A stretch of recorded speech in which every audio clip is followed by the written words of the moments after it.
Hello and welcome to News 18 Global with me, Ayushman Singh Jamba. Ladies and gentlemen, our top story. The stage is set for the Iowa caucuses, which is set to kick off with the Republican Party's 2024 presidential nomination process.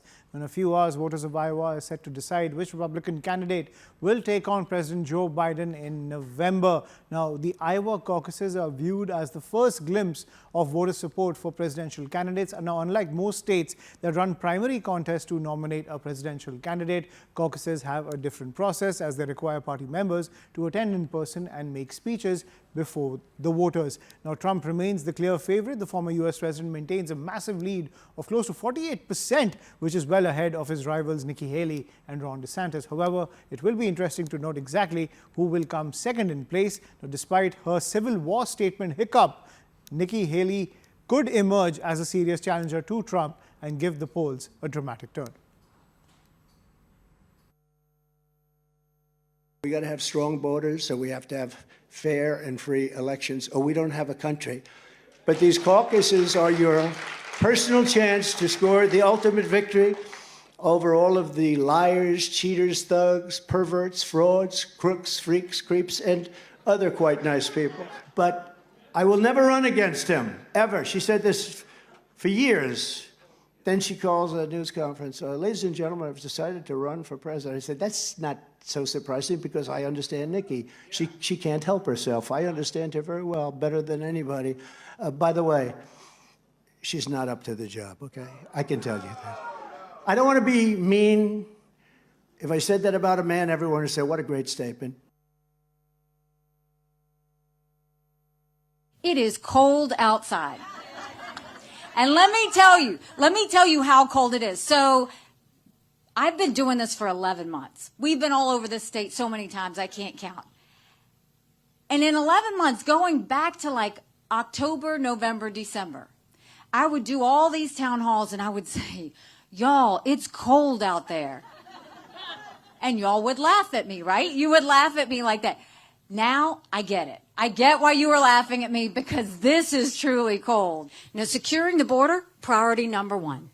Right now, America's acting like it's September 10th, and we better remember what September 12th felt like because it only takes one. So we should absolutely do that first thing and secure the border. We've got a war in Europe. We've got a war in the Middle East. You've got North Korea testing intercontinental ballistic missiles that can reach the U.S. You've got China on the march. But make no mistake, none of that would have happened had we not had that debacle in Afghanistan. And our family and why we're in this.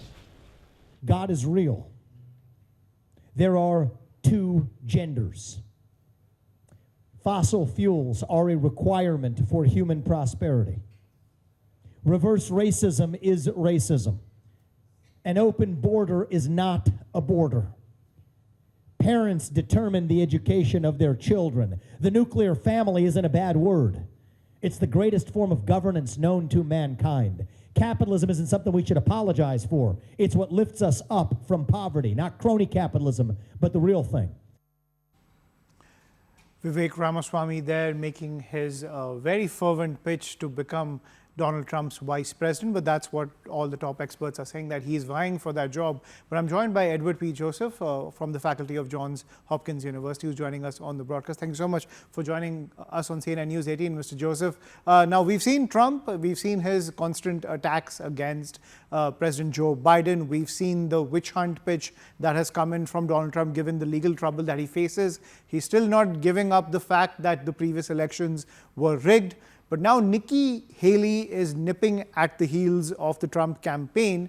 What kind of hopes do you have of her putting up a fight, if not in Iowa, then what about New Hampshire and South Carolina? You've put it perfectly well. I couldn't do any better in setting up that very important question that we face tonight, which is really whether Nikki Haley can actually, or Ron DeSantis, because we shouldn't just simply presume right now that despite the polls that Nikki Haley is securely in the second position behind Donald Trump and that Ron DeSantis has fallen to third. We shouldn't necessarily assume that, especially in a as unusual, we use the word quirky, type of contest as is the caucus in Iowa. And in particular, given the extreme cold, you heard Nikki Haley speaking about that. These are sub-zero temperatures, even for Iowans who are used to the cold. This will be extremely cold this evening. Of course, at night, the temperatures will plunge further and snow is expected.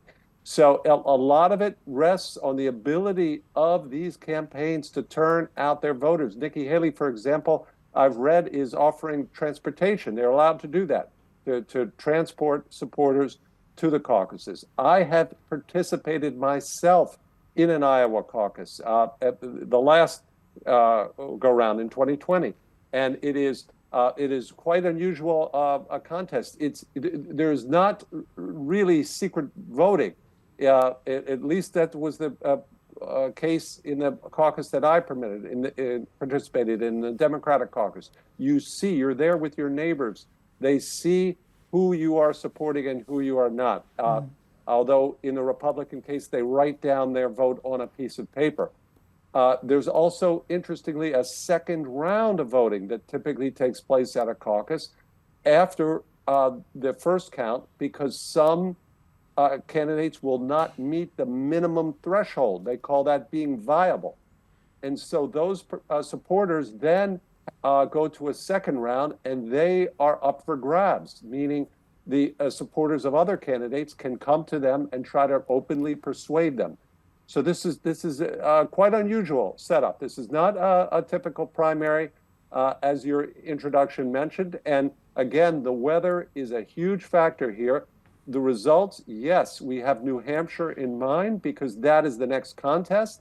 And typically the role, what happens in Iowa is it frames the narrative. It frames the narrative. Who's up, who's down, who's the really exciting candidate. This is how Barack Obama actually became president, because of the surprise victory over Hillary Clinton back in 2008. It was that victory in Iowa that propelled Barack Obama to that surprise victory over Hillary Clinton. We have to see what happens in this case. Please. Right. But I want to talk about the political messaging within the Republican camp as well. Now, Chris Christie, he, I think, came out all, guns blazing against Donald Trump. He tried to call him Donald Duck. He said he is a coward for not joining the other Republican contenders for all the debates which are taking place. He's now out of the race. He's no longer a player in the Republican fight. Nikki Haley and Ron DeSantis not taking those vehement potshots at Donald Trump, given the legal trouble he's facing, given all the controversial things he's done during his 4 years. Do you think it will dawn on Nikki Haley very soon that she needs to kind of amp up her language against Donald Trump? Or is she playing it safe? Because the minute you do that, you alienate the cult of Trump. The cult of Trump is still a little amenable to other Republican contenders. So is she being very careful when it comes to her language against Donald Trump? Because at the end of the day, she will have to amp up that language when it comes to taking on the former president. It's also a very interesting question. And again, the results tonight will guide that, because if Nikki Haley does perform well tonight, then she is more likely to go into New Hampshire, this next contest, which is a true primary, with more confidence and with the willingness to be more direct about the attacks and criticism on former President Trump. Now, we should be clear here that Nikki Haley and also Ron DeSantis have criticized Trump, and more so recently. Not big direct, you're correct. These are not broadsides, extremely harsh, but they have crossed. Even Ron DeSantis, who never used to make any type of direct criticism of Donald Trump, recently began to do that, because, again, they have to distinguish themselves from Donald Trump. And Nikki Haley, what she refers to, in a way, this was what DeSantis was trying, was the baggage and the negativity of the past. The message that Nikki Haley and Ron DeSantis originally, and also Nikki Haley, what they're trying to do is persuade these Republican voters, look, you may like Donald Trump, but he can't win and I can. I'm the one who can win. And for Nikki Haley, it's actually a fairly plausible argument because she does have, and this is reportedly in Iowa itself, she has support of some Democrats and independents in Iowa. She has that kind of an appeal. But what we don't know, and again, this unknown, is this extreme cold tonight. Even for Iowans, this is really, truly extreme cold. That means really it's the most motivated voters who would go. And again, as you suggested, those voters typically belong to Donald Trump himself. Absolutely. They're the one, I think, as you suggested. So we have to see, again, how the weather affects the turnout tonight, please. Right. But in your opinion, in the Republican Party, given the fact that you have Chris Christie, Ron DeSantis, and now even Nikki Haley vying for the same ticket as Donald Trump, is there even a sense of Trump fatigue within the Republican Party? Because one of the major kind of like election pitches that Nikki Haley has been making is the return to normalcy. Even Ron DeSantis has alluded to that. We will come back to normal, come back to your basic conservative values that were championed by Ronald Reagan when he was president. The city on top of the shining city on top of the hill, I think, is the pitch that Ronald Reagan made. And Nikki Haley and Ron DeSantis have been talking in that way, in that we want to come back to, as they say, classic conservatism. But while they are making that political pitch, is the reality of the Republican Party, the cult of Trump, is something that they are trying to fight against? And is it a losing fight at the end of the day? Those are really important questions. And in fact, the answers to them the core answers lie to them in these legal cases. We have to see what transpires as and if these legal cases, particularly the most serious ones, go forward, because that's the open question, is will that, as you call it, the cult of Trump, will it finally be damaged by the legal cases, or will this cult again simply act in denial and fall for the line that, oh, it's all just political persecution? So that's first thing. Second, I just want to point out, I'm sure many of your viewers know that, but it is quite interesting that we have two of these prominent candidates in the Republican Party for President of the United States who have Indian heritage. Vivek Ramaswamy and, of course, Nikki Haley, both of heritage from India. So I think that's interesting perhaps for your viewers to note that this country remains an incredible country of opportunity and where people have high respect for people, immigrants who come here from India, who make themselves, as in this case, extremely successful in this country. And voters are quite open to their message. We've seen that. Right. Third point is Chris Christie. Chris Christie has, in fact, dropped out of the race. And his timing was quite interesting because he did so, he could have waited, but he did so before the Iowa caucus. And the presumption is that by doing so, he was helping Nikki Haley because his voters would be from a similar or some of them in any event would be from a similar standpoint as Chris Christie. So that's interesting element there. So Chris Christie will not be competing in New Hampshire, and that really does open up many more possibilities for Nikki Haley, particularly if she can perform well this evening in Iowa. Of course, she doesn't need to win, but if she comes in a good, solid second, she is in a good position then to make a strong appeal in New Hampshire. Right. Please. Right. Two factors here. You're talking about how, there are two Indian Americans. You have Nikki Haley as well as Vivek Ramaswamy. With Ramaswamy, given the fact that he supports the big lie, he is not a popular person over here in India. We love our democratic systems.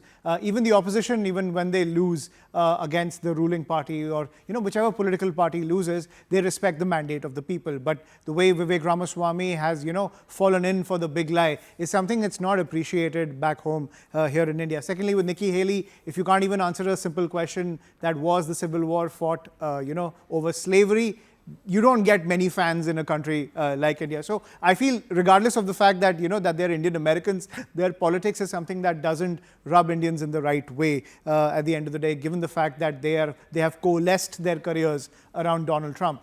But my final question, Mr. Joseph, is that all these contenders who are vying for the Republican ticket, Do you see that there is an eventuality if Trump wins against Biden, if Trump gets a second term, we are looking at the cabinet members of the Donald Trump administration over here, Nikki Haley, Ron DeSantis, even Chris Christie, even Vivek Ramaswamy?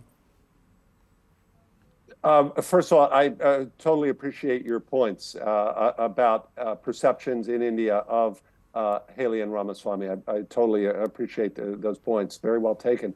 And in terms of, if you're asking a prediction about the general election, Biden, I think it's far too soon to call. And I believe that people underestimate the strength of President Biden and underestimate the advantages of being president and running for re-election.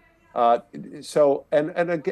there are many factors that actually should support President Biden here. The economy in the United States is very strong. And we have to see, right now we're at a point of some international crises that of course have weighed on the perceptions of Americans. There is the concern at the border that Nikki Haley referred to. And we have to see how President Biden proceeds, his administration proceeds in this time. But it's far too soon to talk about that. Absolutely. Plus, we have to understand that President Biden does not really have an opponent going after him. He has the party largely unified around him, even though, of course, there's always some criticism.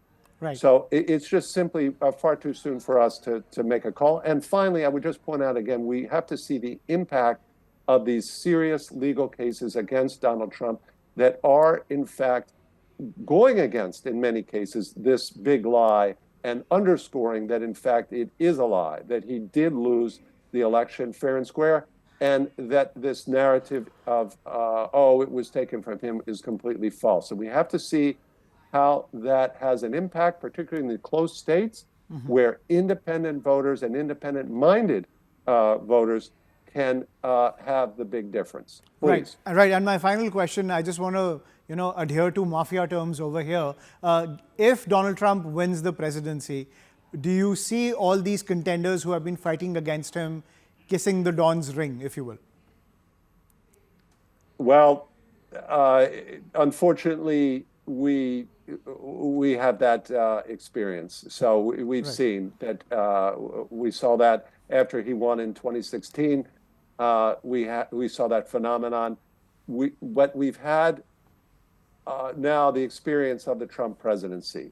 And so I think here's my answer to your question. It's a very interesting question. My answer to your question is the cost will be higher for those who openly betray their principles and kiss the ring. That doesn't mean they won't do it, but I say to you that in my opinion, the political cost to them will be higher for doing so. Right. Please. Edward Joseph, thank you for joining us on CNN News 18.